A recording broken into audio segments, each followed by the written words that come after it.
अस्सलाम वालेकुम दोस्तों, मेरा नाम अदनान है और आज की इस वीडियो में हम बात करेंगे इस एसी डीसी फ़ैन के बारे में। दोस्तों ये एसी डीसी फ़ैन है और ये 220 वोल्ट जो हमारी आम बिजली होती है घर में उसके ऊपर भी ये चल जाता है। इसके अलावा ये 12 वोल्ट की जो हमारी बैटरी होती है उसके ऊपर भी चला सकते हैं। इसको हम डायरेक्ट अपने एक सोलर पैनल 150 वाट का उसके ऊपर भी चला सकते हैं। इसके साथ रिमोट कंट्रोल भी है। तो आज की इस वीडियो में हम इसकी अनबॉक्सिंग करेंगे, इसको फिटिंग करके इसको हम चलाकर मैं आपको दिखाऊँगा, इसकी हवा वगैरह चेक करेंगे। तो चले दोस्तों वीडियो शुरू करते हैं। चैनल को सब्सक्राइब करके साथ में लगे हुए घंटी के निशान को भी दबा दें ताकि मेरी आइंदा आने वाली हर वीडियो सबसे पहले आपको मिले।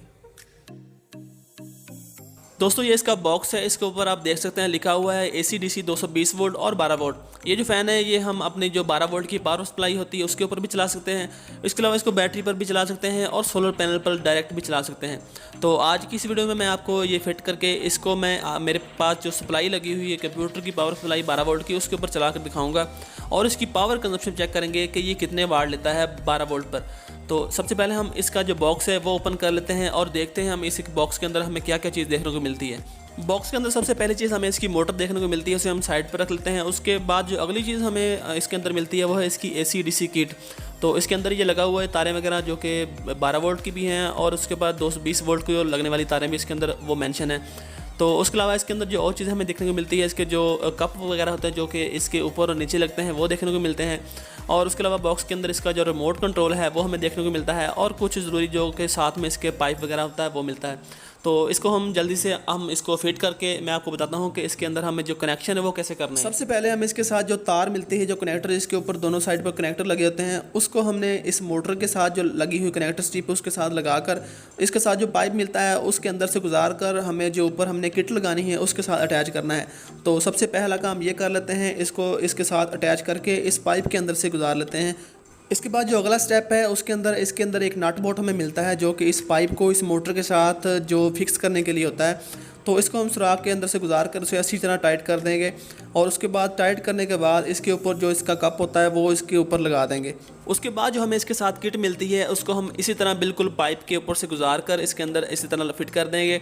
और जो हमने पाइप के अंदर से तार गुजारी थी जिसके आगे कनेक्टर लगा हुआ वो कनेक्टर बिल्कुल इस किट के अंदर लगेगा। वो कहाँ लगेगा ये मैं आपको आगे जाकर बताऊँगा, पहले हम इसको फिक्स कर लेते हैं। इसके बाद जो अगला काम है वो है इसके पर फिट करने का। इसके परों को फिट करने के लिए एक एक पर को इसी तरह लगाकर उसे अच्छी तरह हम टाइट कर देंगे।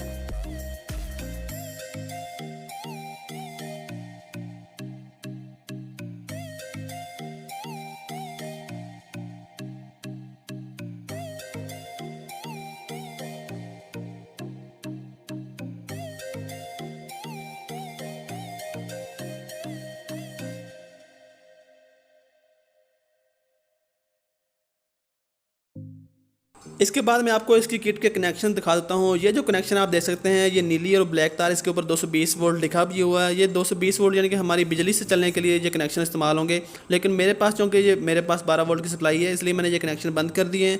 और जो दूसरे कनेक्शन है इसके साथ वो है 12 वोल्ट के कनेक्शन, यानी कि हम इसको बैटरी से चलाना चाहें तो ये एक ब्लैक तार है, एक काली तार है। तो मैंने इसके साथ कनेक्शन की है क्योंकि मेरे पास सप्लाई मौजूद है 12 वोल्ट की, तो उसके साथ इसे चलाएँगे। तो ये किट इसकी आप देख सकते हैं ये एसी डीसी दोनों है, यानी कि आप इसको बिजली पर भी चला सकते हैं और इसके अलावा इसको आप 12 वोल्ट पर भी चला सकते हैं। मेरे पास चूँकि ये 12 वोल्ट की पावर सप्लाई लगी हुई तो मैंने इसको इसके साथ कनेक्शन किए हैं। तो इसको मैंने अब चला दिया है। अब मैं चेक करता हूँ, आपको दिखाता हूँ कि ये कितने एम्पेयर ले रहा है। तो इसको मैंने इसके तार के साथ लगा दिया। तो ये आप देख सकते हैं ये 3.4 एम्पेयर ले रहा है डीसी के, जो कि तकरीबन 40 वाट बनते हैं। तो इसको मैंने फुल स्पीड पर भी चलाया हुआ, 3.40 एम्पेयर ये ले रहा है। इसकी जो हवा की स्पीड है वो आम हमारे जो बिजली वाले पंखे होते हैं उनसे थोड़ी सी कम होती है, लेकिन वो इतनी कम भी नहीं होती। मैं आपको अभी दिखाता हूँ वो चेक करवा कर भी। तो उसकी वजह यह है कि ये सिर्फ 40 वाट का होता है पंखा, और जो हमारे आम बिजली वाले पंखे होते हैं वो 120-100 वाट के होते हैं। यानी कि अगर आप अपनी बिजली वाला जो आम पंखा होता है वो एक चलाएं और ये जो पंखे हैं ये 3 चला लें तो इनकी जो बिजली की खपत होगी वो दोनों की सेम होगी। तो ये आप 3 पंखे चला सकते हैं उतनी बिजली में। आम जो बिजली वाला पंखा होता है वो सिर्फ एक चलेगा 120 वाट में। आखिर में दोस्तों बात कर लेते हैं इसकी कीमत के बारे में। ये जो पंखा है आपके सामने, ये आपको मार्केट में आसानी से 4000 से 4500 रुपये में मिल जाएगा। लेकिन इसमें और भी मॉडल आते हैं जिनमें बगैर मोड के भी आते हैं और उसके अलावा अकेले जो सिर्फ 12 वोल्ट पर चलते हैं वो भी आते हैं। वो आपको इससे सस्ते भी मिल जाएंगे। उम्मीद करता हूँ दोस्तों आज की इस फैन की वीडियो आपको पसंद आई होगी। वीडियो पसंद आई दोस्तों वीडियो को लाइक करें, अपने दोस्तों के साथ शेयर करें और चैनल को सब्सक्राइब करें, क्योंकि मैं आपके लिए आइंदा भी अच्छी वीडियो लाता रहूँगा। इसके अलावा दोस्तों मेरे पास 12 वोल्ट का जो जूसर मशीन है वो भी मौजूद है। इसके अलावा 12 वोल्ट में इस्त्री भी आई है। तो इन दोनों की वीडियो भी आपको मिलेगी। आप मुझे कमेंट करके ज़रूर बताएं कि आप सबसे पहले किसकी वीडियो देखना चाहते हैं। अपना बहुत सारा ख्याल रखें दोस्तों। अल्लाह हाफिज़।